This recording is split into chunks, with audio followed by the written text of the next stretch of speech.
Before the bright yellow Jeep became an icon, before millions of subscribers tuned in for weekly recoveries, and before the legal storms that threatened to tear everything apart, there was just a farm kid from southern Utah with a gift for fixing things. Matt Wetzel grew up in Washington County, one of 8 children raised on a small family farm where the work was hard and the rewards were measured in sweat and survival. His father ran a custom harvesting operation, taking a Massey Ferguson 750 across southern Utah to bring in barley, milo, oats, and wheat. The family also grew dryland watermelons in some of the most unlikely places near Coal Pits Mesa and the Canaan Gap. It seems to fly in the face of conventional wisdom, but they were amazing. Matt would later recall, "They were the best on the planet. It's ruined me because I can't get a good one now." Those early years shaped Matt in ways that would prove crucial to his later success. On the farm, everything needed to be fixed, and there was nobody else to do it. Old Farmel A tractors, diesel Minneapolis Molines, and aging harvesters demanded constant attention. "My job was to keep the machinery running," Matt explained. "We'd fix up the old equipment and make it work." He discovered early on that he enjoyed the engineering side of things, working on the tractor more than working in the tractor. That mechanical instinct would follow him for the rest of his life. But farming was only part of his education. The other part came from watching the sheer difficulty of making a living from land. "Our food is incredibly inexpensive when you compare it with all the work that goes into it," Matt observed. "You have to specialize or have value-added products." That lesson about value, about finding ways to make hard work pay, would echo through every decision he made in the years to come. Matt's path to becoming a recovery legend was anything but straight. For 12 years, he worked in the roofing industry, first as an employee and later as a business owner. He and a partner started Skyline Roofing in Hurricane, and the company found success. But Matt's heart wasn't really in it. When he heard about a towing company for sale, something clicked. He bought the assets of a local towing operation and started Red Ryder Towing, diving into an industry where he had no professional experience. "I stepped into the towing industry going full speed," Matt said, and speed was exactly what he needed. Not long after starting Red Ryder, he purchased Winder Towing, a larger, more established company. By 2013, Matt was running a full-scale towing operation in Hurricane, Utah, with contracts that included working with the American Automobile Association. For a while, it was just a standard towing business, the kind that handles breakdowns on the highway and cars that have run out of gas. But Matt was about to discover his true calling. It began around 2009 when calls started coming in for jobs that had nothing to do with pavement.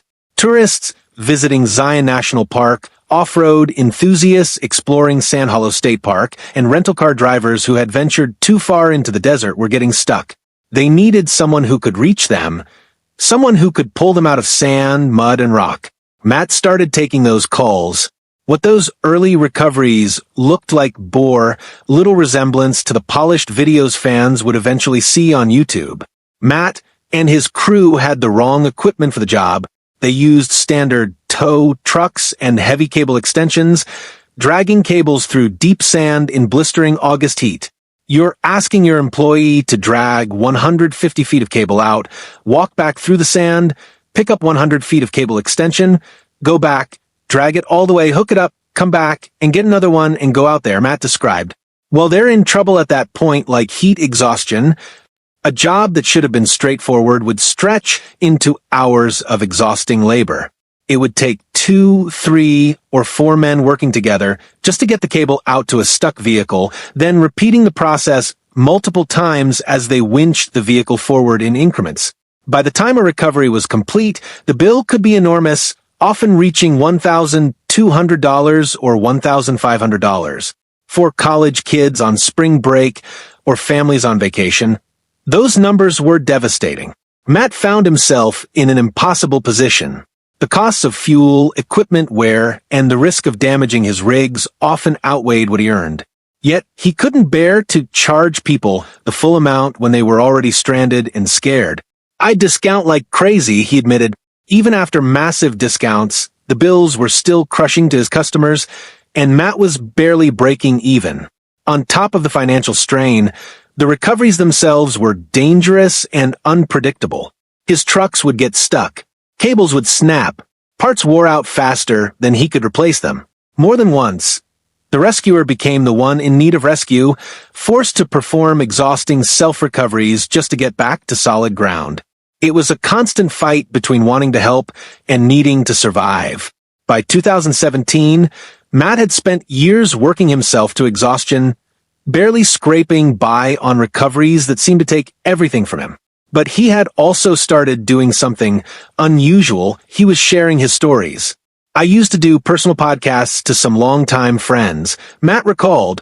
One of them was an airline pilot, another a nuclear engineer. They had jobs where they sat for hours and did boring work, and they lived vicariously through Matt's adventures. They're like, "You should write a book, send me pictures." Friends and family kept pushing him toward YouTube. They said, "You can make it worth your time. Some people are doing this for a living." But Matt was technologically impaired by his own admission. "I can't run a laptop," he said flatly. "I'm technologically impaired that way. I love problem solving, but for some reason, I don't like computer problems." He had started a YouTube channel with his brother-in-law's help, but it went nowhere. 2 videos. No traction. A lot of frustration. For a while, Matt gave up on the idea entirely, but something kept pulling him back. He started researching YouTube, studying channels that had succeeded and those that had failed. What are they doing, and what are the successful ones doing that's making them quit their jobs and do this full-time? He wondered. The breakthrough came when Matt discovered LumaFusion, a mobile editing app that worked on his iPhone. He realized he could shoot, edit, and upload entirely from his phone without ever touching a laptop. The technology barrier was gone. "Okay, if I can run this off my iPhone, I can do this," he told himself. What followed was a period of near superhuman effort. Matt was still running a 24-hour towing company, handling calls at all hours. But now, when everybody else went to bed around 10 p.m., Matt would lock himself in his attic and edit videos. He dropped 2 to 3 videos a week, sometimes getting only 2 to 3 hours of sleep a night. "I'd catch cat naps wherever I could. But I lived that way for a little over a year and a half," he recalled. The learning curve was brutal. He had to teach himself camera angles, lighting, pacing, and storytelling. He filmed everything on his iPhone, often propping it up with sticks and rocks or handing it to a crew member. The earliest videos were raw and unpolished, but they had something audiences wanted. Within 6 to 8 months, Matt had a video that went viral, hitting over 1 million views. More importantly, he was paying attention to what worked. He started asking the right questions. Why did this video perform, and why did this one not perform? He learned from YouTube experts like Nick Nimmin, absorbing lessons about audience retention and viewer engagement. He learned that telling people to subscribe was the wrong approach, that what really worked was delivering value and letting the audience decide. The sacrifices were enormous. He ran his business during the day and built his channel at night, functioning on almost no sleep for more than 18 months. But the results began to speak for themselves. Subscribers poured in. Views climbed into the millions. Matt had created something from nothing, using just an iPhone and a stubborn refusal to quit. By 2021, his YouTube channel had nearly 900,000 subscribers. In late 2021, at the height of his success, Matt received news that would threaten everything he had built. He was charged with insurance fraud, a second-degree felony that carried the possibility of up to 15 years in prison. The charges alleged that through his company, Winder Towing, Matt had filed fraudulent claims with the American Automobile Association between January 2019 and August 2020, collecting over $15,000 through misrepresentations. The details were devastating. According to court documents, one instance involved a Polaris RZR off-road vehicle towed from Sand Hollow State Park in April 2020. Matt had filmed the recovery and posted it on his YouTube channel, but AAA's policy did not cover off-road vehicles. The owner of the RZR had used a friend's AAA membership, and the claim filed with AAA said a truck had been towed instead of the off-road vehicle. Another case involved construction materials being delivered in place of towing services, with a customer filing false claims at Matt's suggestion. The charge was a second-degree felony, a potential prison sentence that could destroy Matt's career and his family's future. A felony conviction would end everything he had built. His reputation, his channel, his ability to run a business, all of it hung in the balance. But the most painful blow was yet to come. The person who had reportedly sparked the investigation was someone Matt had trusted completely. A man who had worked closely with the company, who had seen how the operation functioned, had reportedly turned on him. The betrayal, as Matt would later tell the story, involved blackmail and threats. The man wanted a $40,000 payout, and he threatened to expose everything he knew if Matt didn't pay. The accusation came at the worst possible moment. Matt's business was growing, his channel was booming, and he had employees and families depending on him. Now, he was spending his days in meetings with lawyers and his nights worrying about whether he would go to prison. The weight of legal scrutiny pressed on him daily, his reputation and livelihood hanging in the balance. Matt's response was complicated. He did not deny that the claims had been filed. Instead, he argued that they represented real work done in real situations. In a phone call with an investigator, Matt took responsibility for the claims, describing them as wrong on the front end but fair on the back. He never submitted a claim that didn't have a legitimate service attached to it, but he had bent the rules on how those services were classified and when they were billed. His attorney, Jason Velez, later explained the situation. My client felt this resolution provided an opportunity to move forward and focus on serving others. Velez said there had been technical violations in the claims, but that Matt's conduct matched the spirit of customer service that AAA was known for. Matt had been trying to help stranded families avoid massive surprise bills, bending rigid rules to protect ordinary people from financial ruin. The court saw things differently. In February 2022, Matt pleaded no contest to a reduced charge, a Class A misdemeanor instead of the original felony. The agreement required him to serve 18 months of probation, repay $15,328 to AAA, and pay an additional $1,745 to Utah's Insurance Fraud Division. He would avoid prison, but the stain on his reputation was permanent. News of the fraud charges spread quickly. Headlines appeared across Utah and beyond. Utah YouTube star charged with insurance fraud. Off-road recovery YouTuber to serve probation for fraudulent AAA claims. For a man who had built his entire career on trust, on the image of the friendly rescuer who helped families in trouble, the accusations cut to the bone. Some viewers concluded that Matt was dishonest, that the good-natured YouTube persona was a mask hiding something darker. Others defended him, insisting that he had only tried to help his customers and had been crushed by a system that refused to bend. The public divided along these lines, and for a time, it seemed as though the man who had pulled so many vehicles out of impossible places might not be able to pull himself free from the trap. The accusations also reignited a quieter stream of criticism that had been building among longtime fans. Some felt that the channel had changed, that the raw, real recoveries of the early years had given way to slick productions and merchandise promotions. To them, the spirit of the show had shifted from genuine adventure to calculated entertainment. At the same time, questions about safety emerged. Watching a rig tumble across dunes or seeing a crew member in a half-modified vehicle looked thrilling on screen, but enthusiasts wondered about the risks.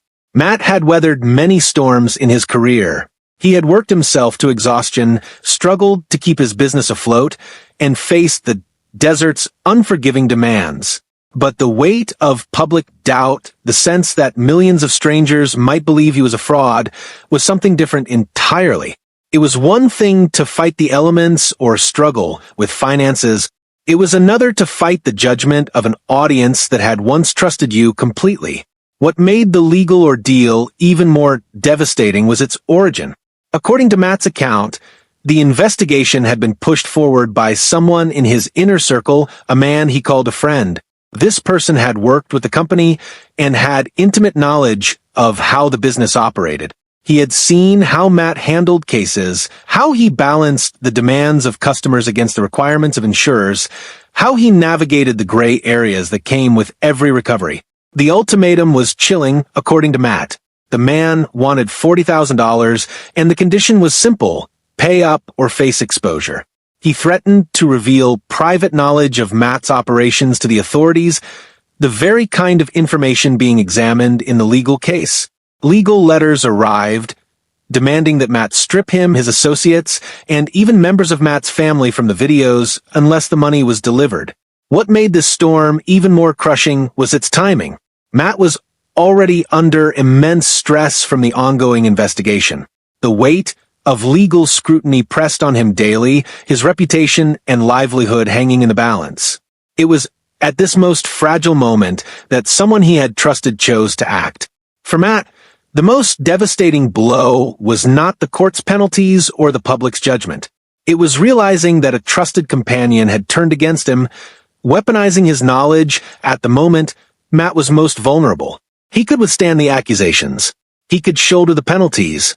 But what pierced through everything was the knowledge that betrayal had come from a man he once called a friend. Amid the legal battles and personal betrayals, Matt continued working. He kept filming recoveries and kept building the machines that made his work possible. The most ambitious of these projects was the Morvair, a custom-built recovery rig that became a symbol of his resilience. The story of the Morvair began long before the channel existed. When Matt was just 12 years old, he spotted a 1961 Chevrolet Corvair Lakewood wagon and wanted it desperately. But he didn't have the money. For 28 years, the car stayed in his mind, a dream deferred. Then, in 2016, he finally got the keys after buying it from a friend who had rescued it from a classic breaker's yard. The car was in terrible condition, covered in rust and decades of neglect. But Matt saw something others didn't. The transformation took years. Matt and his crew stripped the Corvair down to its frame and rebuilt it from the ground up. They installed a 5.3-liter LS motor from a Chevy Silverado, paired with a turbo 400 transmission. Dana 60 front axles and Dana 70 rear axles provided the strength needed for serious off-road work. The suspension offered 12 inches of travel at the front and 13 at the rear. What had once been an underpowered rear-engine wagon became a V8-powered, full-frame off-road machine that could go anywhere and pull anything. When the Morvair was finally completed, it stood as more than just a recovery vehicle. It embodied Matt's entire journey. Something that might have been dismissed as finished, something that had been left to rust and decay, had been transformed into something stronger and more resilient than before. The car became a fan favorite, a recurring character in the channel story. It accompanied Matt to King of the Hammers and other off-road events, proving its capability time and again. By late 2022, Matt had served his probation and paid his restitution. The felony conviction had been reduced to a misdemeanor, and the immediate legal threat had passed. But the question remained: could he rebuild his reputation? For many people, such a heavy fall would have been the end. It would have been easier to walk away, to shut everything down and live quietly out of sight. The shame, the whispers, the cloud of doubt, all of it might have been too much to carry. But Matt did not vanish. He kept showing up. Week after week, new videos appeared on his channel, each one proof that he was not running away. The same bright energy returned to the screen. The same commitment to rescue, to problem solving, to helping ordinary people stuck in extraordinary situations. He did not pretend the storm never happened. He met it head-on and kept going. The off-road community and millions of followers across the globe did not turn their backs. Quite the opposite. They came together, lifting him higher than ever before. Comment sections filled with words of encouragement. Fans who had watched him for years believed in the man they had come to know, and their trust became his strongest shield. The channel grew despite everything. Subscribers surpassed 1 million and continue to climb, eventually approaching 2 million. Views stretched into the hundreds of millions. Matt kept a steady rhythm, releasing 8 to 12 videos every month, all in his raw, familiar style. No overdubbing, no glossing over the challenge. Just real-time recoveries, the same way he had always done them. Matt also began branching out beyond YouTube. Through platforms like Patreon, he offered behind-the-scenes looks, technical breakdowns, and exclusive content for his most loyal fans. Off-road games returned, drawing thousands of people together in celebration of the passion that connected them. Merchandise lines expanded, giving fans another way to support the work. His team stayed strong and familiar, with trusted faces like Tom and Ed remaining a constant presence. Business also shifted in important ways. No longer leaning on contracts with large companies like AAA, Matt's reputation itself became the key. People came directly to him, trusting his name, his skill, and his record. He had proved that his future was not chained to anyone else's rules. It belonged to him and to the people who believed in him. The hardest years of Matt's life were also the ones that revealed his true character. He had been tested by the desert, by financial ruin, by criminal charges, and by betrayal from within. Any one of those challenges could have broken him. Instead, he emerged on the other side, bruised but unbowed. What made the difference was the community he had built. When the accusations came, millions of fans stood by him. When his legal troubles dominated the headlines, his subscribers sent messages of encouragement. When his name was dragged through the mud, his audience remembered the man they had watched recover 1,000 vehicles, the man who had never turned away a stranded family, the man who discounted bills he desperately needed so that college kids and tourists could afford to get home. Matt's story is a reminder that success is never simple. Behind every viral video and glowing review lies a history of struggle, sacrifice, and failure. Matt worked himself to exhaustion for years before anyone noticed. He made mistakes, some of which were costly in ways he never anticipated. He trusted the wrong person and paid a heavy price. But he also refused to quit. He learned from every failure, adjusted his approach, and kept moving forward. He poured his heart into building something that mattered, and when that thing was nearly destroyed, he started over. There is a reason so many fans have stuck with him through everything. They see themselves in his journey, the mistakes, the setbacks, the stubborn refusal to give up. They know that a person who has been knocked down and still gets back up is someone worth believing in. Matt's life now is busier than ever. His channel continues to grow, his fleet of recovery vehicles keeps expanding, and his reputation in the off-road community has never been stronger. The legal troubles that once threatened to end everything are now a chapter in his past, a story he has addressed openly and moved beyond. The betrayal from his former friend remains a painful memory, but it has been overshadowed by the loyalty of millions who never stopped watching. In the end, the heartbreaking story of Matt from Matt's Off-Road Recovery is not a story of tragedy. It is a story of redemption. It is the story of a man who faced the worst that life could throw at him and somehow found the strength to keep going. It is a story that reminds us that success is not about avoiding failure. It is about refusing to stay down.